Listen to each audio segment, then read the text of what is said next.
Welcome back to the Money Pig Podcast, brought to you by Goodwin Investment Advisory, where our mission is to lead people to financial peace, independence, and generosity. Again, I'm your host, Reid Trego, and today we are joined again by GIA's creative brand manager, Tara Bruce, for a discussion about what are you retiring to? Welcome, Tara. Hi, everybody. It's good to see you. Hey, so just fill me in. How's your new year going so far? Do anything fun? Well, my favorite thing about New Year's is our family for this actually is the 11th year. We open a jar that we fill every Thursday. We call it Thankful Thursdays. We all put something in the jar, sometimes 5 or 6 things a week. Oh. And then on New Year's Day, we open these jars and we read all the things. We take turns kind of going around reading everybody's thing. And it usually says the month and the date and the person's name that wrote it as well. And it's just so fantastic to look back over your year with that much gratitude. Happy 2024. That's exactly. Awesome. And how old are your kids again? Oh, gosh, 14, 11, and 8. 14, 11, and 8. Oh, that's awesome. And your husband, Josh. So you guys, this is what you do New Year's Day. Yep, exactly. That seems thankful. Yeah, that's smart. kind of my superpower, gratitude. So good for you. That is great. Well, awesome. Okay, so yeah, we did a little goal setting episode last week, and now we want to talk about one of these topics that we deal with all the time, and especially related to finances. But people that are retiring, we want to make sure when people want to retire, they're going to something, not running from something. Exactly. Right? So talk to us a little bit about what you're hearing and what you're developing. Yeah, so we always want to make sure someone is retiring to something, finding that meaningful retirement. We don't want someone just to keep working because they're afraid. Yeah. So that's something they don't like. Exactly. Yeah. So finding that meaningful thing that you want to pursue is so important. So kind of, once again, it kind of goes back to goals and your why. Yeah, I call it we talked about last week. Purpose-driven sunset career. Exactly. Yeah. I think that having purpose behind your retirement. So like when you're, retirement is so exciting. Like, I think it's so exciting. I mean, that's a little ways for me. I'm 43. Depending how you define it, of course. If you define retirement that I don't have to work anymore, I get to choose if I work, right? Exactly. Because sometimes I'm talking to Tim and he talks about retirement. He's like, retire is defined as to be put out of service or to be made idle.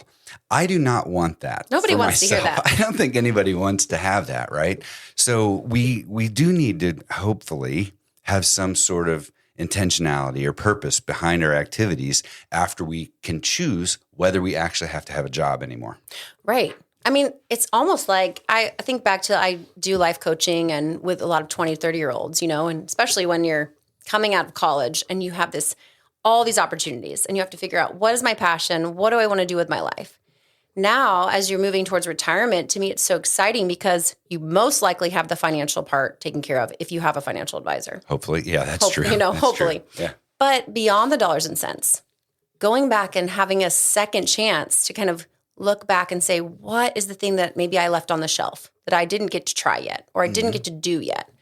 Those are the things that I get to try again or experience or see just to be curious. Yeah. Have a curiosity list and a mastery list. If you have like 3 to 5 things you're curious about to try, and then maybe pick one thing you want to master. Like learn the guitar. Right. Or ride a bucking bronco in a rodeo. Right. I'm not sure. Yeah, I'm going to write a book. I keep saying I'm going to write a book. Yeah. I'm in the middle of it, but one day it's actually going to be out there in the world. It's probably one of the hardest things, by the way, Tara. Yeah. Writing an actual book. I think so. Yeah. Except, okay. Yeah. Cool.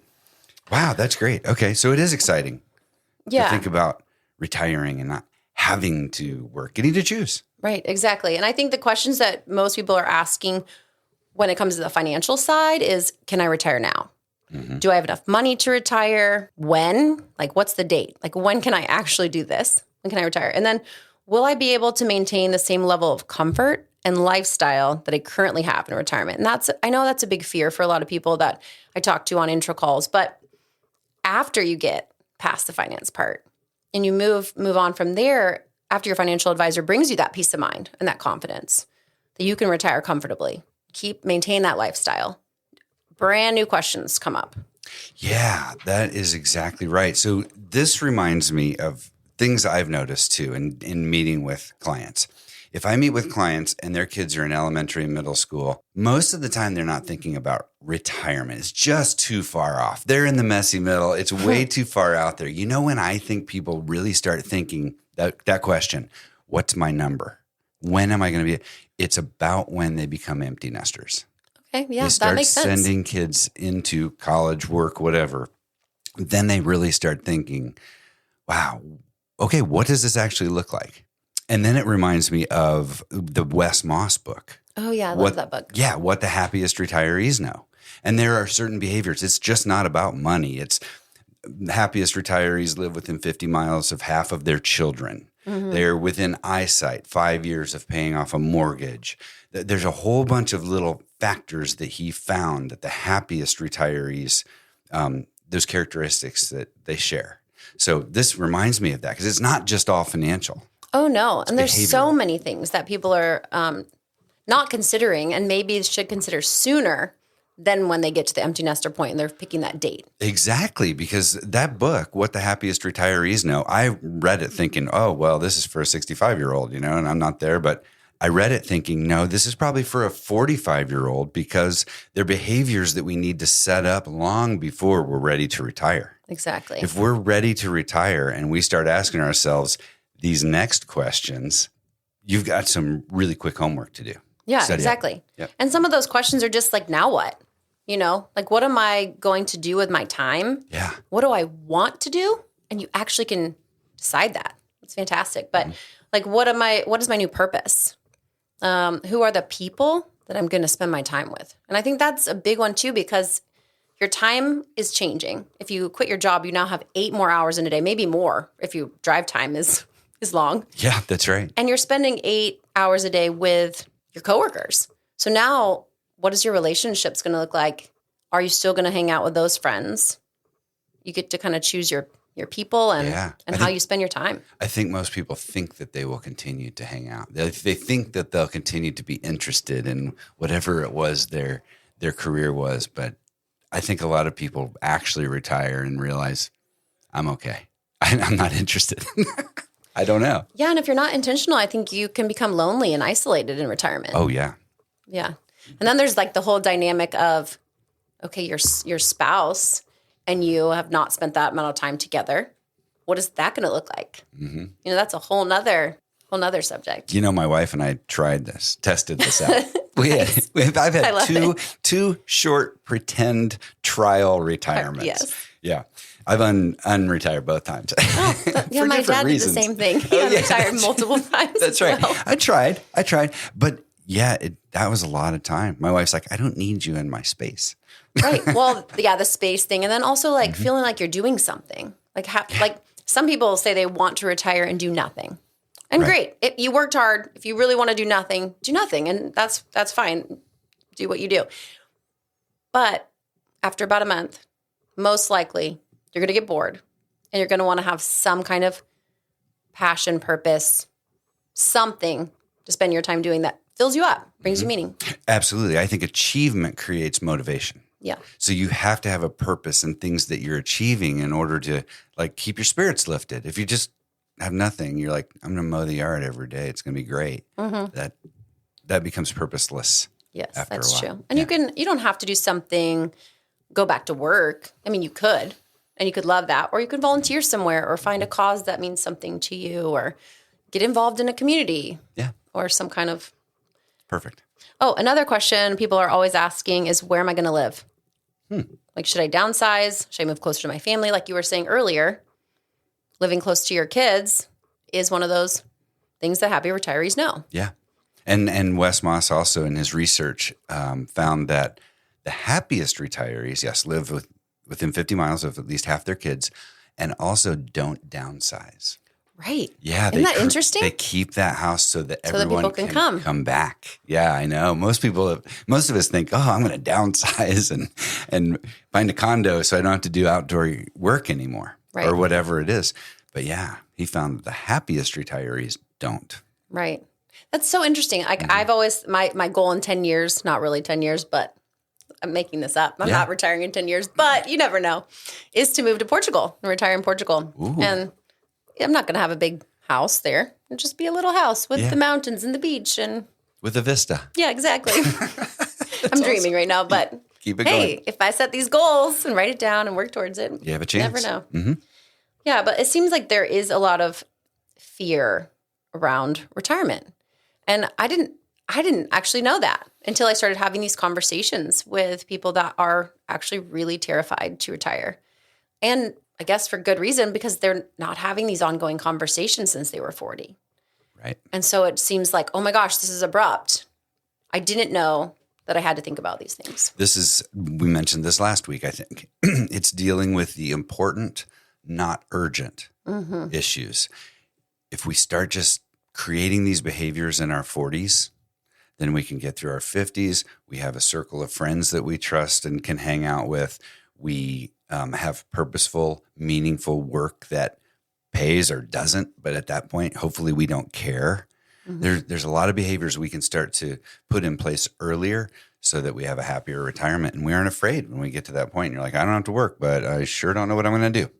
Yeah, and you were mentioning about empty nesters earlier, and I was thinking about this the other day. There's a lot of people that find so much meaning, especially moms, if they didn't have a career. So this is a whole nother level of retirement for moms that maybe didn't have a career, and they're now pseudo retiring, but they found their meaning in being a mom or being raising their kids, and helping them find meaning as well is actually also important. Damn, finding those true. new curiosities, finding those things that you want to spend your time doing now that you're not raising your kids or doing everything to take care of them. And it's so common that this is when marriages have so much trouble. Yes. The kids were such a focal point, and now they're gone. Mom's job is gone. Dad, whatever, his part of his job's gone too, and conflict can arise. Yeah. Oh, yeah. They look at each other and they're like, I don't even know who we are. Exactly. Okay. You don't want that. No, you definitely don't. And so we kind of wanted to give like a little teaser of something that we're working on. Ooh, it's I in love the this. beta testing phase. Nice. We have a lot of content around it. I think we have over 100 pages. Oh, my goodness. So we are working on some things just geared towards everything beyond the dollars and cents of retirement. It's retiring by design, purposely curating the retirement that you dream of because it's yours and you can do whatever you want with it. But some of those essentials to happy retirement include finding your presence, your people, your place, your physical, like focusing on your physical well-being, and also mental health. I think that's also something that people forget is they want to stay relevant and they want to stay intellectually stimulated. Those are all important too. And then passions, what's your purpose? What's your pursuits? And prioritizing your time, purpose, and your path. Wow, good. So we're early stages of designing a support program for people in this area. Yeah, in this stage of life. It's so important. Yeah. And it's good to have people around you that you can talk to that are maybe going through the same things that you can say, oh, me too. Like that's a struggle for me as well. And you don't feel alone in the process. Yeah. But then also having some workshops or some content and a workbook around some of these conversations and questions to help you kind of figure it out. Super value. And we have a few blogs on these topics. So if the listener wants to access our blogs, they just text blog to 66866. That's text blog to 66866. And Tara will reach out to you. Actually, you're automatically get the blog, something like that. So awesome, Tara. Thanks so much. Great material. Oh, yay. I'm glad you love it. I do. And I like to remind people that as a financial advisory firm, we manage and balance people's asset portfolios. But the unique value that we bring is that we work to understand our clients' individual goals and have these types of planning conversations because everybody's plan is so personal and unique to them. And so, again, thanks for being with us, Tara. You're welcome. Thank you for listening. We'll catch you all next time. Take it away, Angela. The Money Pick podcast is hosted by Reid, a financial advisor at Goodwin Investment Advisory. This podcast is intended to share information and perspectives, but should not be interpreted as legal, financial, or tax advice. The opinions shared by participants are not necessarily endorsed by the company. Goodwin Investment Advisory is regulated by the SEC, and the company operates in compliance with applicable securities laws and regulations.